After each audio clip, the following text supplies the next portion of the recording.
Michael Caputo, former Trump campaign advisor, one of the recipients, one of the 81 who received the sweeping document request from Jerry Nadler, House Judiciary Committee. Sir, how are you? And good morning from Lancaster, New York. A week ago, you said you're not going to cooperate. Have you changed your mind?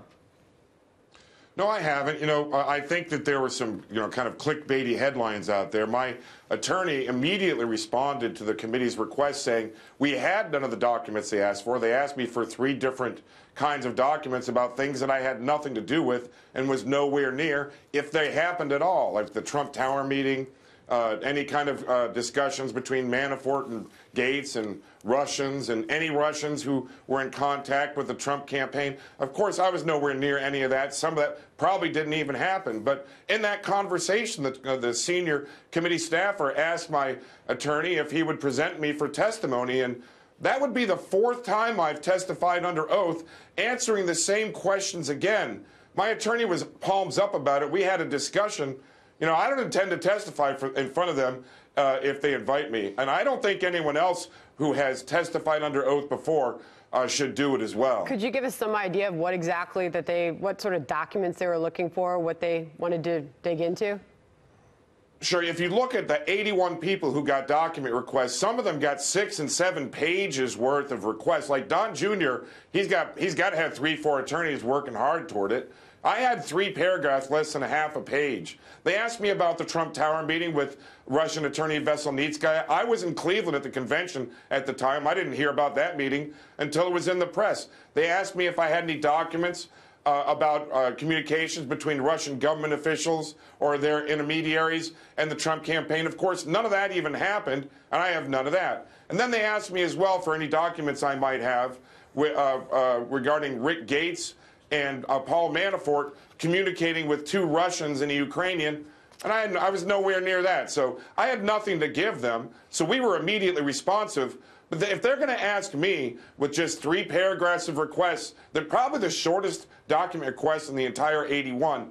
If they're going to invite me before the committee, they're going to invite all 81, and it's going to be a long, long summer. How high or how deep are your legal bills to date, Michael?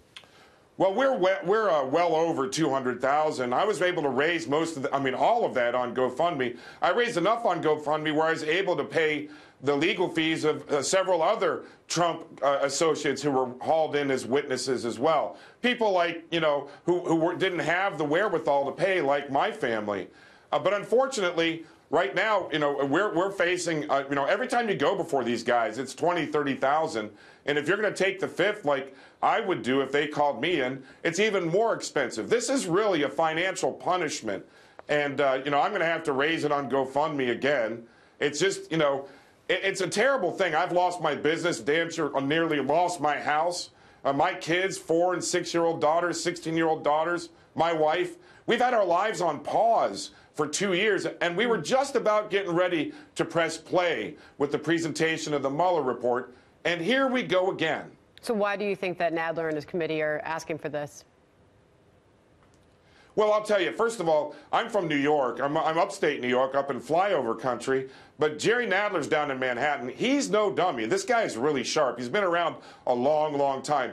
People like to make fun of Democrats if you're on the Republican side. Don't make fun of Jerry Nadler. He is smart, and he knows what he's doing. I think he's trying to get entrap some people in perjury. Anybody who's testified before, like myself, truthfully, 3 times under oath. I testified beginning 2 years ago. Maybe I misremember a date or a color or a smell, and there I'm up on a perjury charge, right? And if he gets somebody on a perjury trap like that, they get them to flip and say something negative about the president, like Michael Cohen is doing. Jerry Nadler's trying to put together, trying to assemble, trying to create another Michael Cohen so they can impeach the president. That's what this is all about, a perjury trap leading to impeachment, and I'm not going to play. No. Doesn't look like the president's going to play either. Adam Schiff made an appeal to him over the weekend to sit down with Mueller. Well, he's making the case that Mueller can't put out the report incomplete unless he gets the president under oath. Watch here from Sunday. I think it is a mistake. When you get written answers from a witness, it's really the lawyer's answers as much as the client's answer. And here you need to be able to ask follow-up questions in real time. I don't think it's going to happen.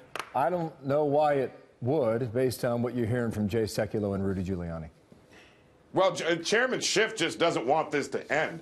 He's gotten so many headlines and so much camera time. He's been able to raise so much money. Why would he want that gravy train to end? The Russia collusion delusion is coming to an end. You know, the Mueller team is, whether you like them or you hate them, they're the most capable, most remarkable investigation team we've organized in America, and certainly in this millennium.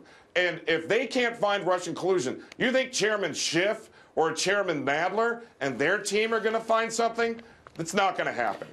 Finally, we want to ask you, as the former Trump campaign advisor, to take a look at what's happening in 2020 so far. Who's in, who's out? Joe Biden's not even in the race. In this latest Des Moines Register poll, he's leading the pack. How do you think things are looking right now, Michael? Well, I'll tell you, Joe Biden is someone who's out from from Western New York. He's from Scranton, Pennsylvania, just to our south. He's a good messenger for the working man. And, there are a lot of people that are holding off getting in or did not get in. Sherrod Brown, for one, and Terry McAuliffe in Virginia told me he's waiting to see if Biden gets in.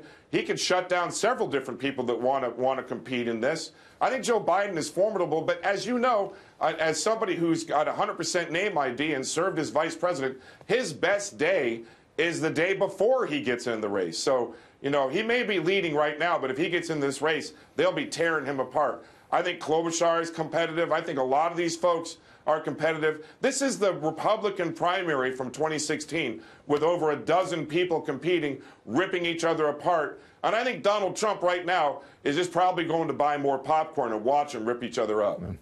Thanks for coming in today. Michael Caputo, we'll talk to you again. Lancaster, New York, live with us. Thank you, sir, for being our headliner. Thank you, Michael. Thank you.